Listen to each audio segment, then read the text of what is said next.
Hello friends, welcome back to my YouTube channel study genius 96।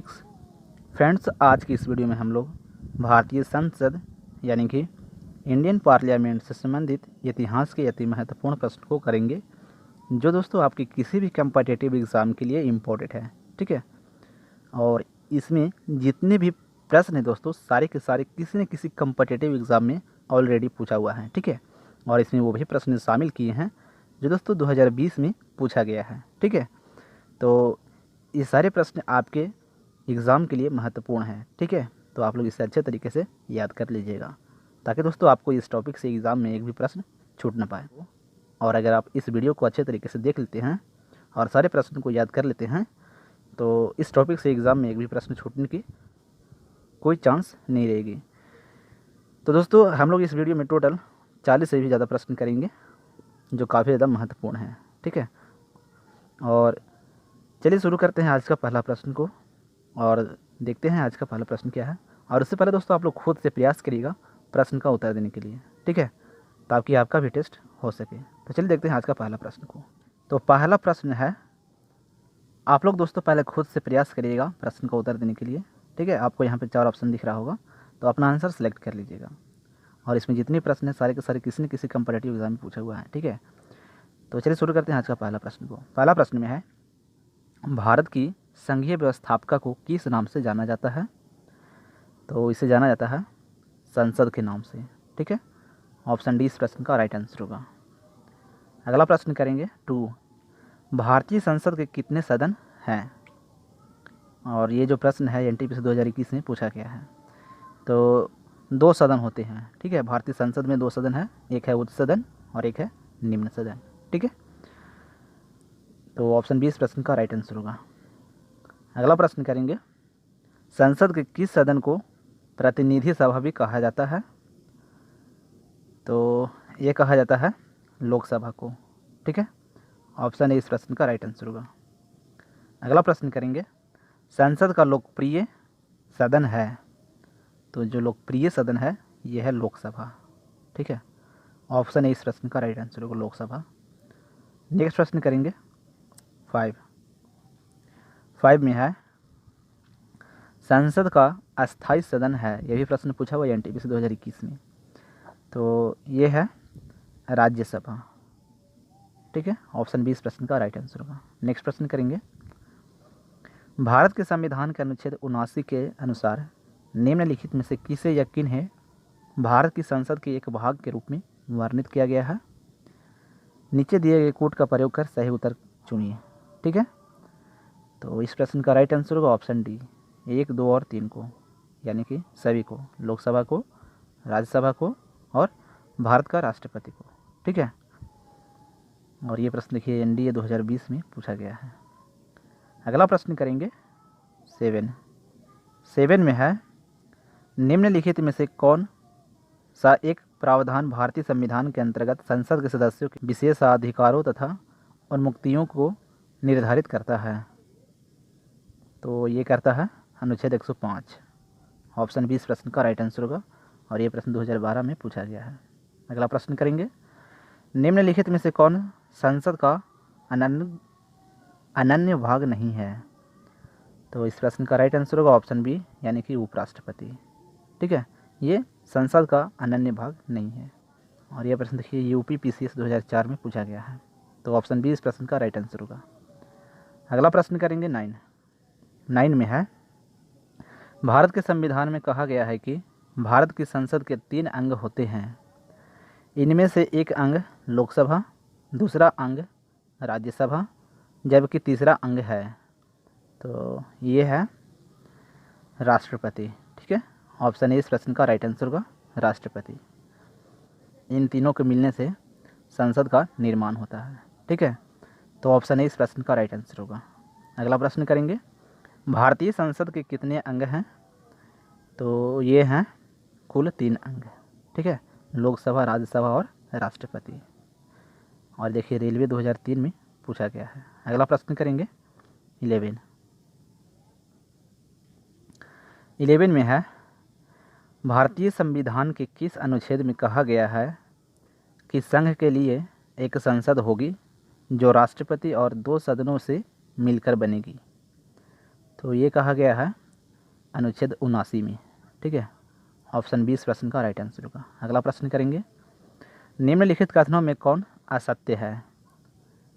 तो ये है राज्यसभा एक अस्थायी सदन है, ये जो है गलत है। ठीक है, राज्यसभा जो है यह अस्थायी सदन है और लोकसभा अस्थायी सदन है, याद रखिएगा। ठीक है, इंपॉर्टेंट है। और देखिए यहाँ पे है ऑप्शन ए में लोकसभा को संसद का प्रथम सदन कहा जाता है, ये सही है। बी में है राज्यसभा को संसद का द्वितीय सदन कहा जाता है, ये भी सही है। लोकसभा संसद का लोकप्रिय सदन है, ये भी सही है। ठीक है, तो ऑप्शन सी इस प्रश्न का राइट आंसर होगा, जो सही नहीं है। अगला प्रश्न करेंगे 13 में है निम्नलिखित कथनों में कौन सही है?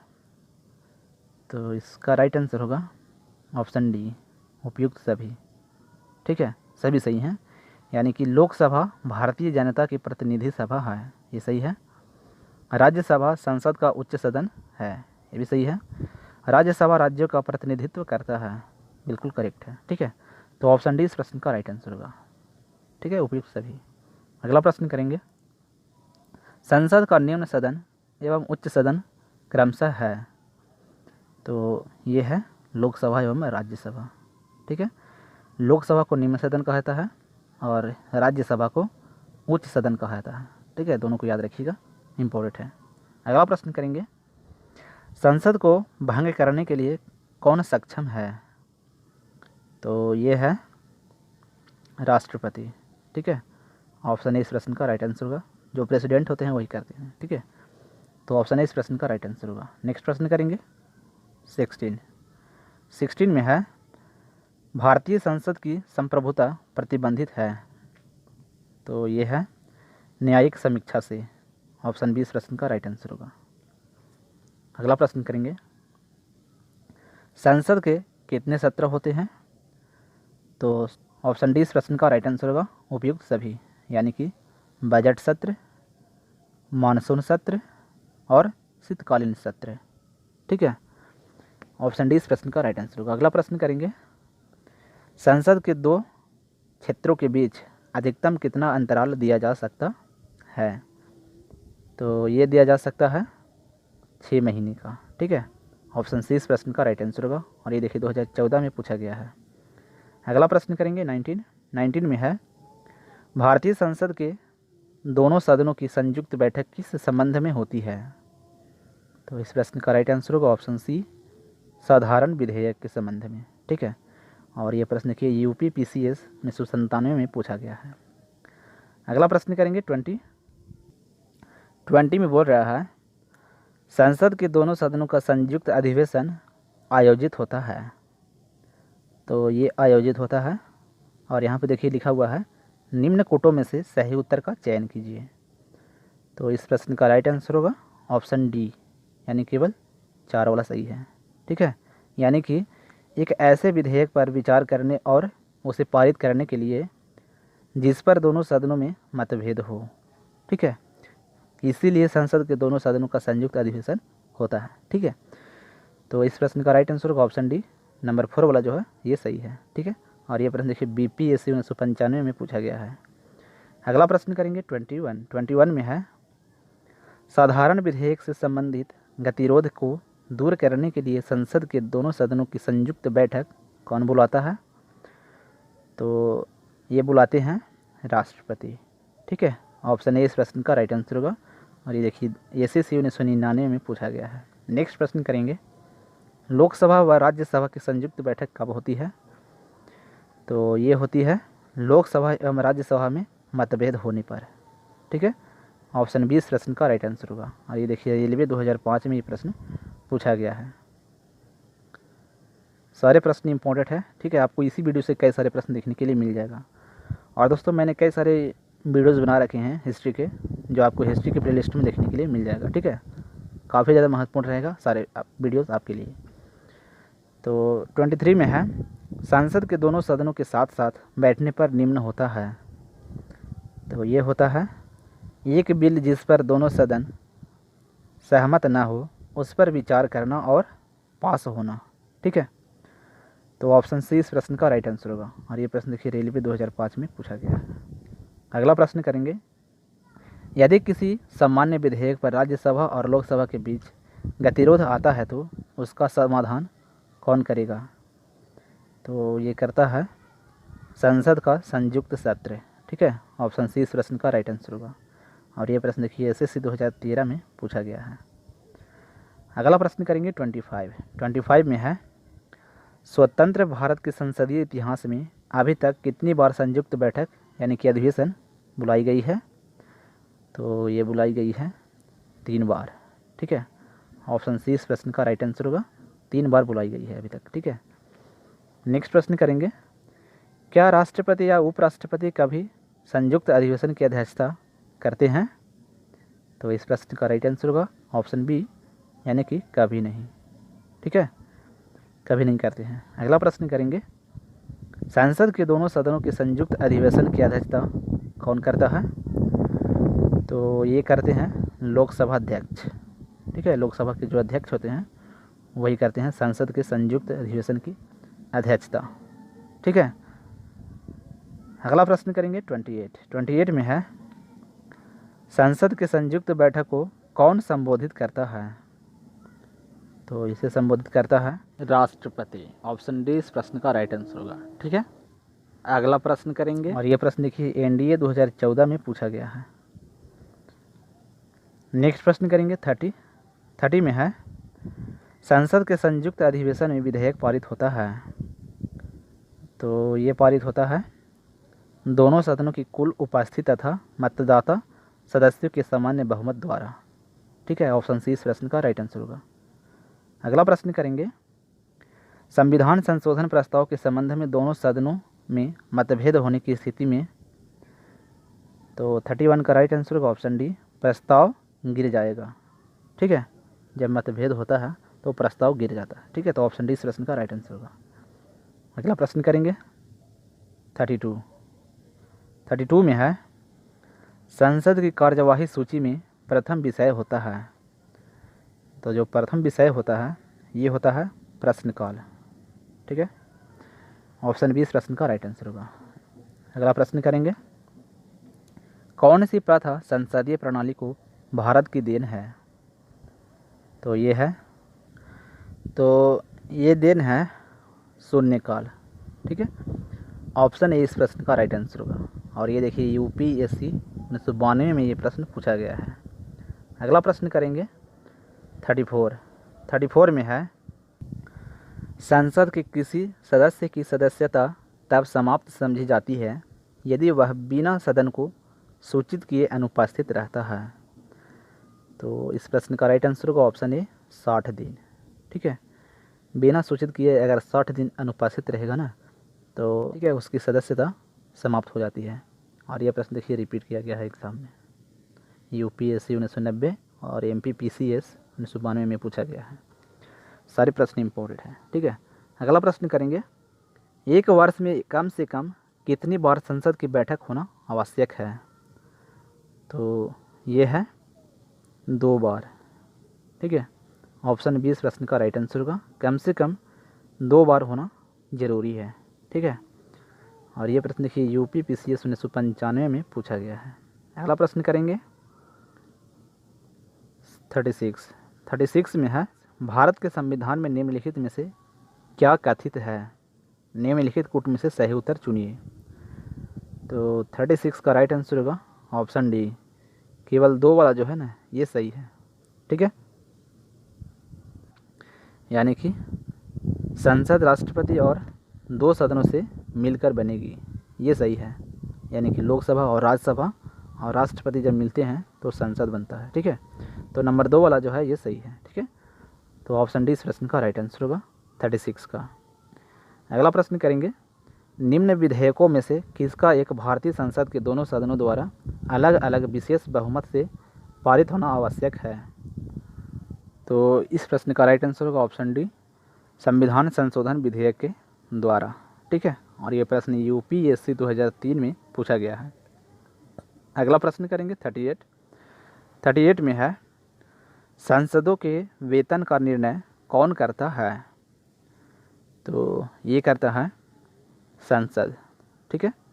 38 का राइट आंसर होगा ऑप्शन ए, और ये एसएससी में पूछा गया है। अगला प्रश्न करेंगे, संसद के कुल सदस्यों का कितना भाग वैधानिक चैम्बर की मीटिंग बुलाने के लिए आवश्यक गणपूर्ति यानी कि कोरम है? तो ये है 1/10, ठीक है, यानी कि 1/10। ऑप्शन ए इस प्रश्न का राइट आंसर होगा, और ये रेलवे 2003 में पूछा गया है, आरआरबी में। अगला प्रश्न करेंगे, अगला प्रश्न है 40 में कि संसदीय प्रणाली वाली सरकार को अन्य किस नाम से जाना जाता है? तो इसे जाना जाता है संघीय सरकार के नाम से। ऑप्शन सी इस प्रश्न का राइट आंसर होगा, ठीक है, और ये एसएससी 1999 में पूछा गया है। सारे प्रश्न किसी न किसी कंपैरेटिव एग्जाम में ऑलरेडी पूछा हुआ है, ठीक है, और यही सारे प्रश्न रिपीट करते हैं। अगला प्रश्न है, भारत की संसद के बारे में निम्नलिखित में से क्या सही नहीं है? तो इस प्रश्न का राइट आंसर होगा ऑप्शन बी, लोकसभा में मनोनीत सदस्य नहीं होते हैं, ठीक है, तो ऑप्शन बी इस प्रश्न का राइट आंसर होगा, और ये प्रश्न एनडीए 2018 में पूछा गया है। अगला प्रश्न करेंगे, संविधान लागू होने के बाद सर्वप्रथम त्रिशंकु संसद गठन कब हुआ? यानी कि त्रिशंकु सदन का गठन कब हुआ, ये प्रश्न है। तो 42 का राइट आंसर होगा ऑप्शन बी, यानी कि 1989 में, ठीक है, 1989 में गठन हुआ था त्रिशंकु संसद का, ठीक है, तो ऑप्शन बी इस प्रश्न का राइट आंसर होगा। अगला प्रश्न करेंगे 43 में है, अस्थायी संसद भारत में कब तक अस्तित्व में रही? तो इस प्रश्न का राइट आंसर होगा ऑप्शन डी, अस्थायी संसद भारत में 17 अप्रैल 1952 को अस्तित्व में आया था, तो ऑप्शन डी इस प्रश्न का राइट आंसर होगा। अगला प्रश्न करेंगे 44 में है, भारत की पार्लियामेंट यानी कि संसद का उद्घाटन कब हुआ था? तो इसकी जो उद्घाटन हुई थी ये हुई थी 1927 में, ठीक है, ऑप्शन बी इस प्रश्न का राइट आंसर होगा। अगला प्रश्न करेंगे 45, संसद के दोनों सदनों का सत्रावसान कौन करता है? तो ये करता है राष्ट्रपति यानी कि प्रेसिडेंट, ठीक है, ऑप्शन बी इस प्रश्न का राइट आंसर होगा। अगला प्रश्न करेंगे, अगला प्रश्न है, संसद के किन सदस्यों को गैर सरकारी सदस्य कहा जाता है? तो ये कहा जाता है मंत्री के अलावे अन्य प्रत्येक सांसद को, ठीक है, ऑप्शन बी इस प्रश्न का राइट आंसर होगा। अगला प्रश्न करेंगे, भारत सरकार के निर्णयानुसार संसद का एक सदस्य अपने क्षेत्र के विकासात्मक कार्यक्रमों हेतु कितनी राशि खर्च कर सकता है? तो इस प्रश्न का राइट आंसर होगा ऑप्शन डी, यानी कि 5 करोड़ रुपए, ठीक है। अगला प्रश्न करेंगे, अगला प्रश्न है 48 में, किसी संसद सदस्य की अयोग्यता के संदर्भ में निर्णय कौन करता है? तो ये करता है राष्ट्रपति, ऑप्शन सी इस प्रश्न का राइट आंसर होगा। अगला प्रश्न करेंगे 49 में है, निम्नलिखित में से कौन से पदाधिकारियों को हटाने में संसद की कोई भूमिका नहीं होती है? नीचे दिए गए कोड से सही उत्तर चुनिए। तो आज का ये लास्ट प्रश्न है, ठीक है, तो 49 का राइट आंसर होगा ऑप्शन डी, केवल 3 वाला, ठीक है, यानी कि अध्यक्ष संघ लोक सेवा आयोग, ठीक है, तो ऑप्शन डी इस प्रश्न का राइट आंसर होगा। और ये प्रश्न देखिए यूपी पीसीएस 2020 में पूछा गया। तो फ्रेंड्स, हम लोगों ने इस वीडियो में टोटल 49 प्रश्न कंप्लीट किए हैं, ठीक है। तो ये वीडियो आपको कैसा लगा कमेंट करके ज़रूर बताइएगा, और चैनल पे अगर पहली बार विजिट कर रहे हैं तो बेल आइकन प्रेस करके चैनल को ज़रूर सब्सक्राइब कर लीजिएगा, ताकि आपको इस तरह की वीडियोस का आसानी से अपडेट मिल सके। और दोस्तों, ये वीडियो आपको अच्छा लगा होगा तो लाइक और शेयर करना ना भूलिएगा, ठीक है। तो मिलते हैं फिर अगले इंपॉर्टेंट वीडियो में, तब तक के लिए।